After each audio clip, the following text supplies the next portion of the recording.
without further ado, I will introduce this panel, which is called A Brutal Thing Happened on the Way to the Forum, Engagements with Ancient Rome.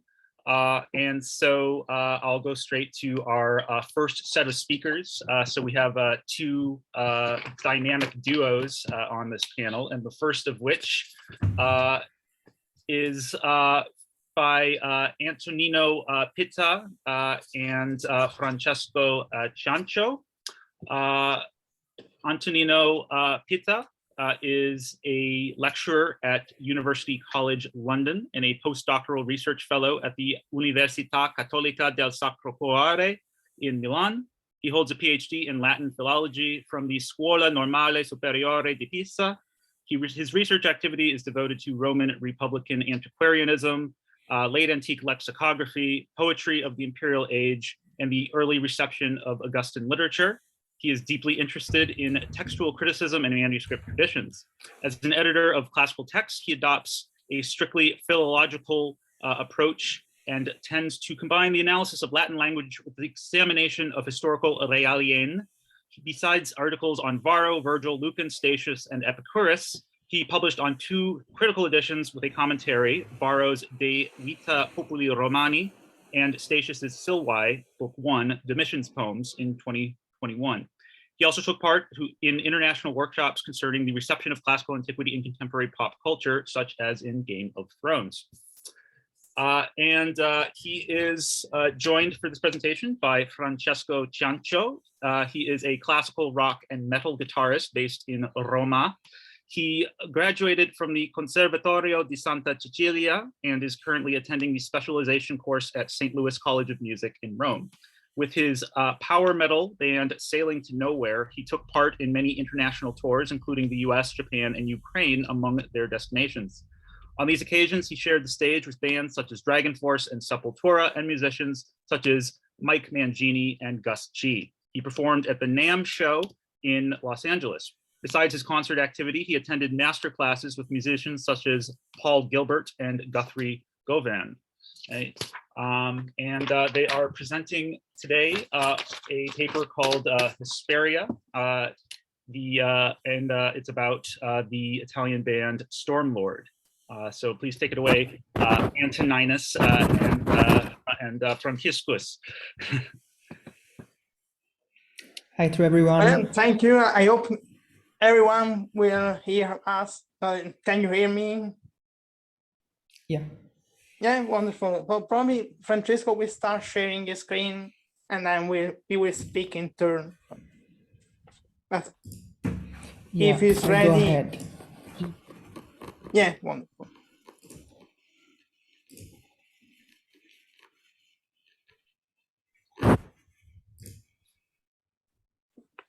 Yeah.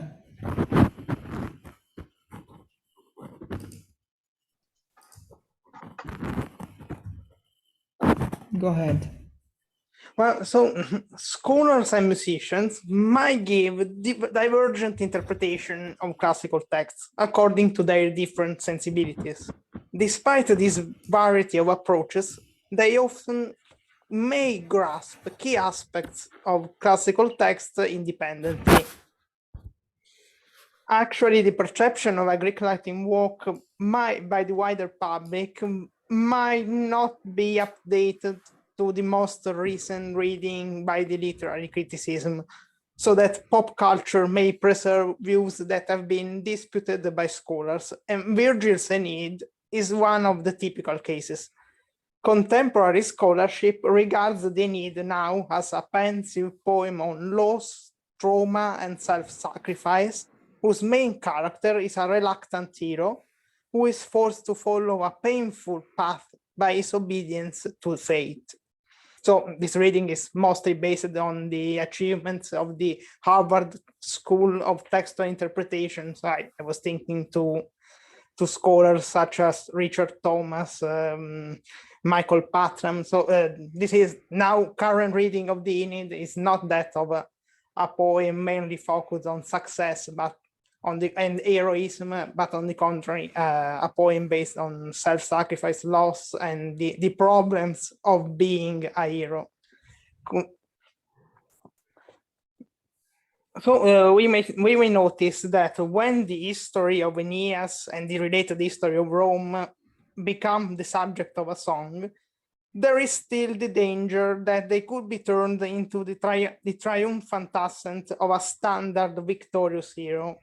But interesting exceptions can be found. We are going to talk about a concept album which directly engages with Virgil's Aeneid. The tragic dimension of Aeneas' story plays a key role in this album and is aptly highlighted by the music. Stormlord are a metal band from Rome. I had the pleasure to play and jam with them several times. They like to define their genre as extreme epic metal, a crossover of black and symphonic metal, dealing with the subjects that are typical of epic metal. Formed in 1991 and still active today, since 1999, Stormlord refused to engage with themes related to fantasy sagas or Norse mythology.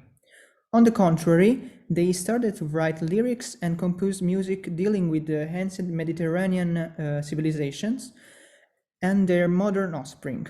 No more Vikings and barbarians, but references to the folklore of southern Italy and Greece. The paganism of their songs is that of classical antiquity and pre-Roman cults. For instance, they devoted many songs to the religion of Italic peoples and their fight against Rome. The equivalent of the prototype barbarians of metal imagery are the ancient peoples of the Apennines in this case. So peoples as the Sabines, the Oscans, the Samnites. We may cite the tracks. So some tracks such as Under the Samnite Spear, that is about the war of the Samnites against Rome, the Romans, and Vacuna. So this later track is particularly relevant. It deals with a well-known mirabile of the geography of ancient Italy that was this lake at Cutilia near Italy, so in central Italy, and especially to this small island floating in the center of the lake. So this place was considered by Varro the center point of Italy. You may see the last passage in the slide, the passage from Pliny, and was connected to the remote origins of the Sabines and to the remote religion of the Sabines. So the song follows the account of Dionysius of Halicarnassus, that is the central passage you may read in the slide, and in stating that the floating island was consecrated to the Sabine goddess Vacuna, an archaic deity whom Romans identified with victory. So Stormlord interprets the whole setting of their song. So they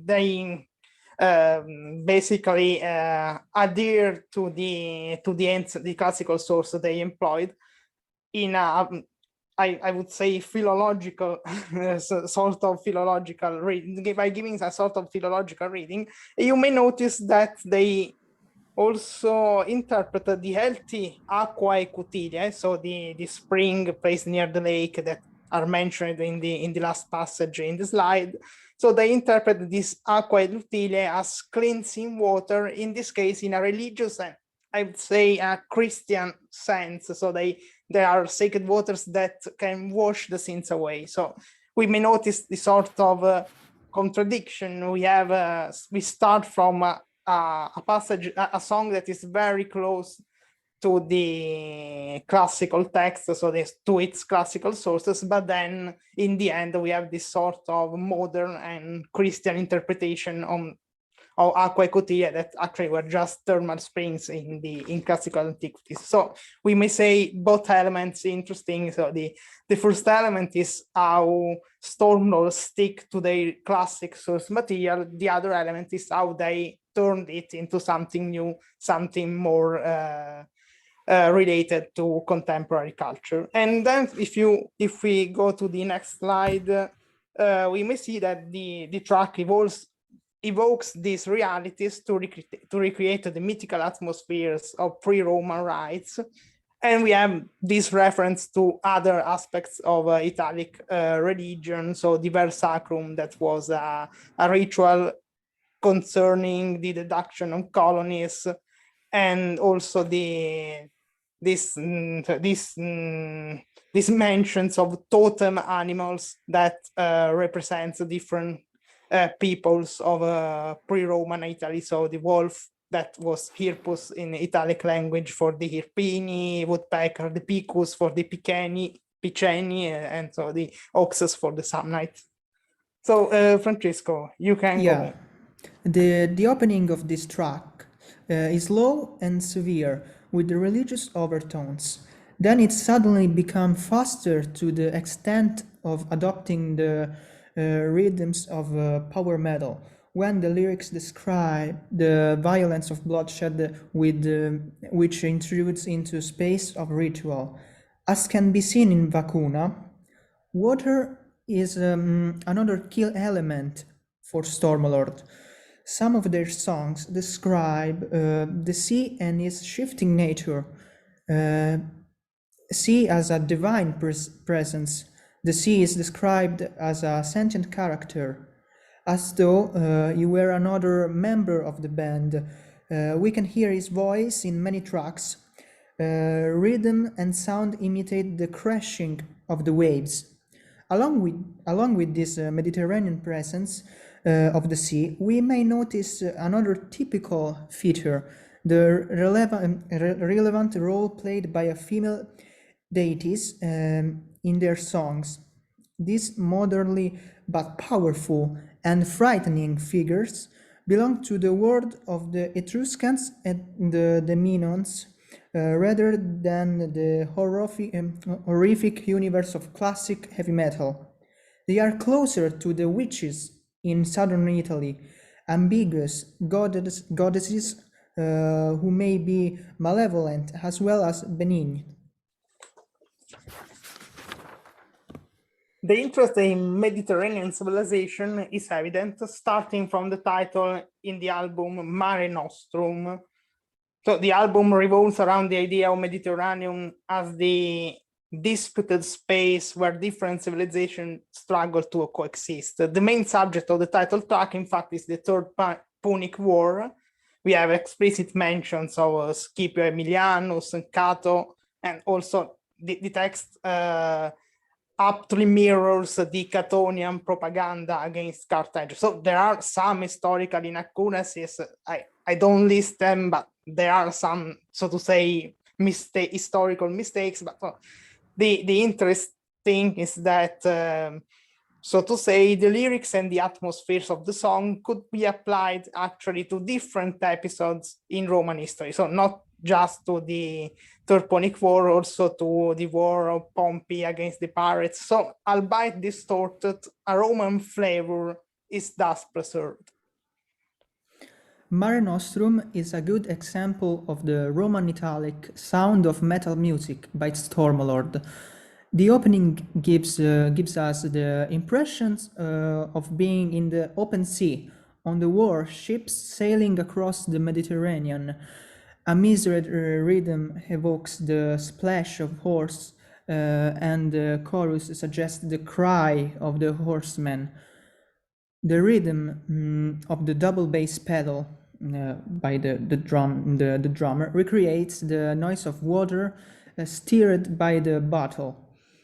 A Mediterranean atmosphere is preserved anyway when the music recalls the sound of tarantella, a very uncommon feature in metal music, or when traditional Italian instruments, such as the scacciapensieri, which is a typical musical instrument from Sicily, which is this one. The presence of zither and female choruses, the voices of goddesses, also contribute to general Mediterranean feeling. Similar in the case of another track of the album,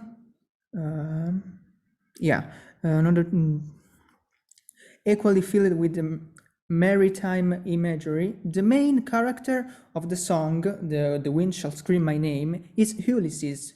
In particular, the track deals with the character of the song, subject of the hero's last journey, a journey with no return. English speaker will certainly remember Tennyson's poem Ulysses. The main model for the Stormlord is the meeting between Dante and Ulysses, Dante's Inferno. The opening of the song is markedly Mediterranean, with the rhythms of a taranta and a jig. The bass guitar is strummed so to reproduce the sound of ancient chord instruments. The epic march of the ship is stressed by dactylic cadence, which is repeated in the final lines with an effect of ring composition. No, the most remarkable feature in the song is that we have literal quotation from Dante's Inferno.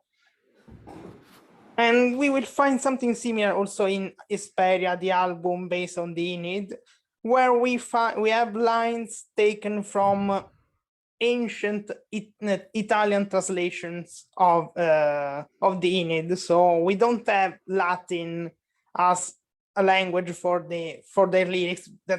This happens just in the first track, but then we have mostly insertions in Italian, in ancient Italian. So we may notice this stylistic feature that are quite interesting, because by employing archaic Italian, Stormlord give the sensation of mystery and estranging distance without resorting to a foreign language, as Latin is now perceived by standard Italian speakers.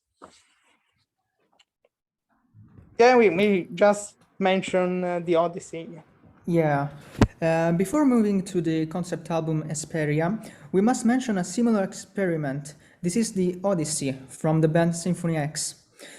Again, a concept album wholly devoted to an epic poem of classical antiquity, which is here translated into a form of progressive metal. The musical style of the Odyssey is very different from Stormlord. It may be defined somehow as a neoclassical. The title track is a symphonic suite with an impressive display of technical virtuosity by the different musicians like Michael Romeo on the guitar, lead guitar.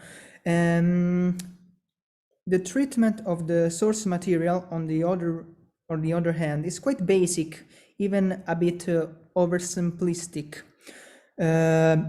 On the other hand, the album Hesperia aims at gives an engaging and complex reading of Virgil text. The lyrics of the first track, Aeneas, are a literal transcription of the poem of the Aeneid, and that is what I was just mentioning, but things are different and far more complex with the second track, Motherland. The triumphant and the pensive nature of the Aeneid coexist in this song, so to activate meaningful inconsistencies. The title may hint at an episode narrated in Book 3 of the poem, that is the passage you are seeing now.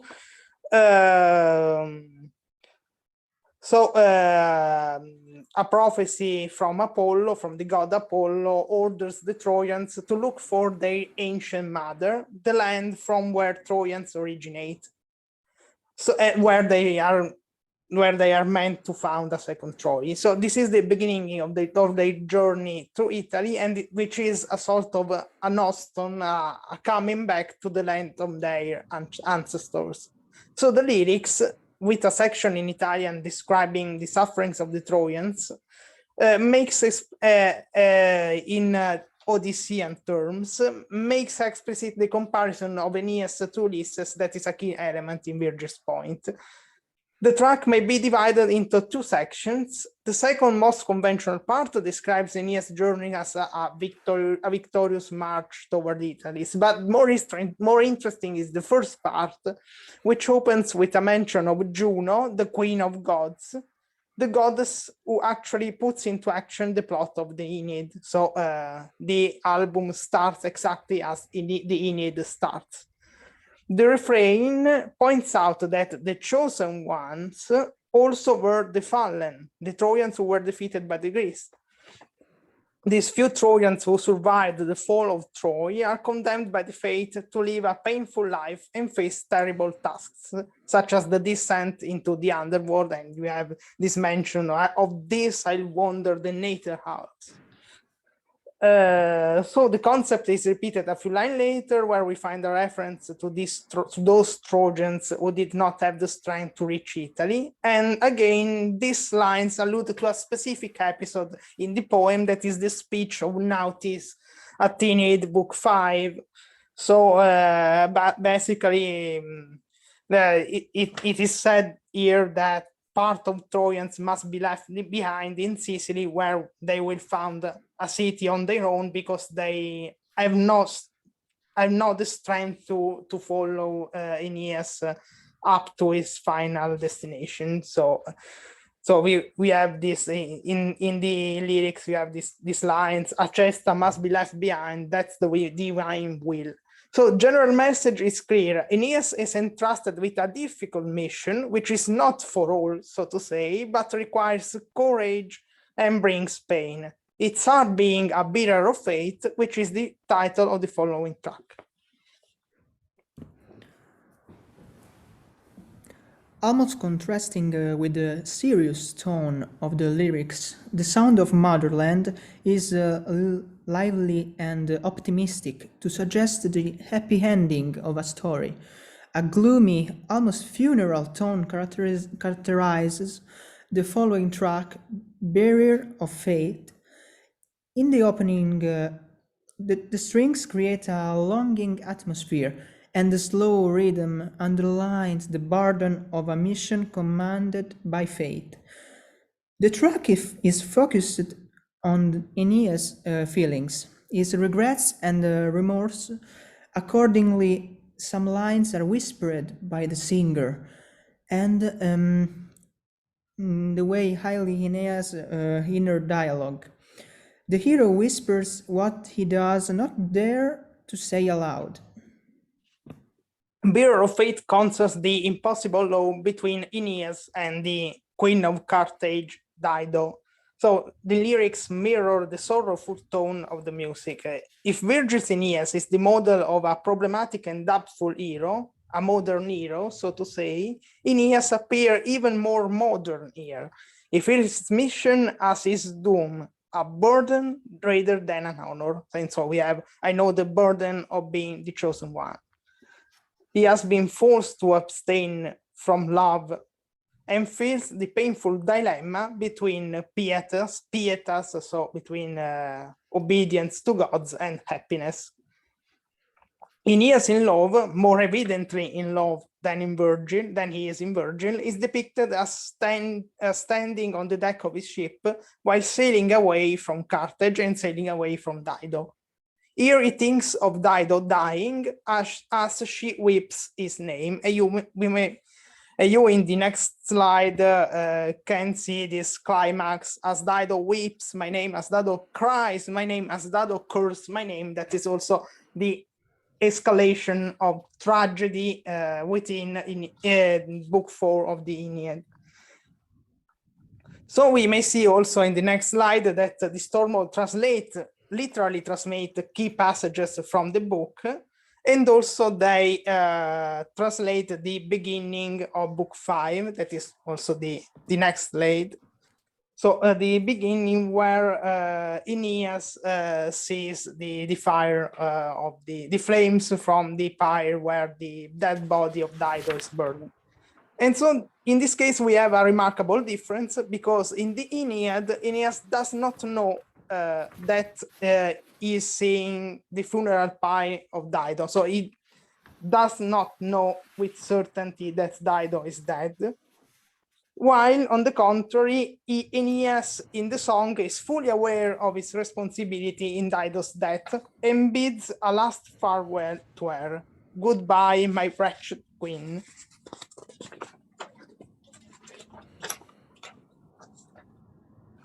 So almost paradoxically, he dismisses his alleged heroism as a sign of weakness. He says he was not strong enough to oppose the unfair commands of the god. I wasn't strong enough to be your lover and not to be the bearer of the fate. While in Virgil, so Aeneas, this is described as the most difficult of Aeneas' tasks. In the Stormlord, we have the opposite view. So here it says that Aeneas was not strong enough to oppose the gods in the name of love. And this is the most striking divergence between the Aeneid of Stormlord and the Aeneid of Virgil, a divergence which properly exemplifies the ways the most debated of Aeneas' choices has been perceived by a contemporary reader or a contemporary band as Stormlord. So then we may say that we don't have in the rest of the album an account of Aeneas' descent into the underworld, but we have where there is the meeting of Aeneas with Dido's soul, but in some ways this track alludes to this episode, and so we have anyway a confession of Aeneas' love by Aeneas' word,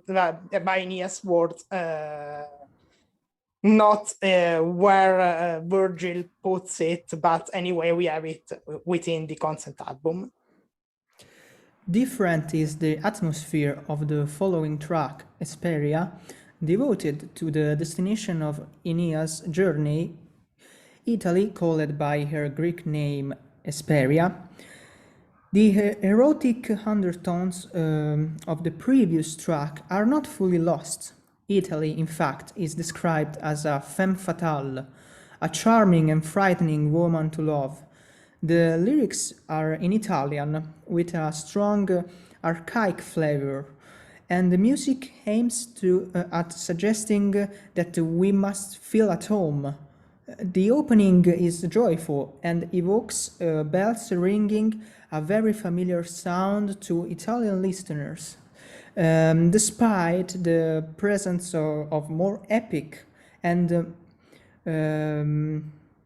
magniloquent sections, the prevailing sensation is that of peace. See the lyrical section at 2 and 15. In this way, music suggests that the Trojans just found their new home. Well, so not to we will cut short, not to bring time for the question and answer. So we will see just one last track, that is My Lost Empire. So next slide. That is you can skip this, and then we have My Lost Empire. That is actually a translation of Aeneid book 2 with the fall of Troy. So Stormlord selected the most interesting, the most relevant episode of the fall of Troy as narrated by Virgil, and then translated them into verses. And so the interesting is that we have a track with Empire in its title, but actually this is a lost empire. That is the empire of the empire, so the reign of Troy that has fallen, not the empire the surviving Trojans are going to found. So again, the text focuses on loss, on defeat, not on the triumphant, victorious aspects of the myth of Aeneas. Then you can just have a look at the next slide, where is an example of how Stormlord literally translates one of the most famous passages within the book. And then we can skip to the last slide to have this example of similar ways. The very last slide, so the movie. Yeah, so in this case is Il Primo Re, and there is also the TV series Romulus by Matteo Rovere. That is another interesting cases of how classical lore have been reinterpreted in postmodern ways by contemporary Italian underground scene. And so that probably we can have a talk on that later or in the question and answer section. So I hope it's still time to have a small chat, or we can have a chat later. So thank you for everything. Thank Thank you, everyone. Yeah. Molte grazie, Antonino e Francesco. We have time for one or two questions. And so the first one comes from Ralph. And he says, have Stormlord or other bands in a similar scene attempted to use Oscan, Etruscan, or other ancient languages in their lyrics as part of their atmospheric soundscape? And Ralph is thinking of Eluveity's use of reconstructed Gaulish. And I think it's Enslaved have done the same, similar with Old Norse. And I believe there's an article in the Multilingual Metal volume on these. Yes, basically, Stormlord is the one that most precisely describes the Italian metal and the pre-Roman cults. There are also different bands like Ade, a Roman band, but which on stage wears the typical Roman clothes. So, but I think they are not so precise like Stormlord, but they are very, very cool band. So.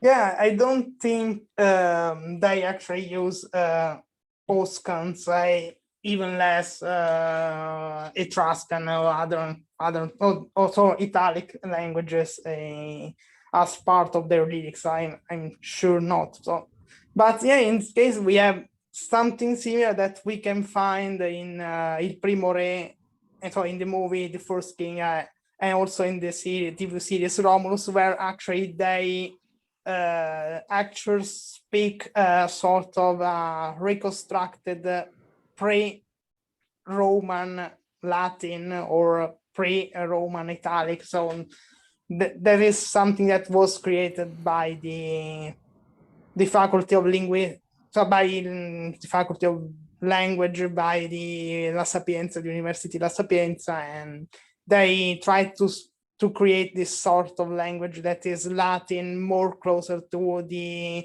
basic Indo-European form than to the Latin we know from the earliest texts.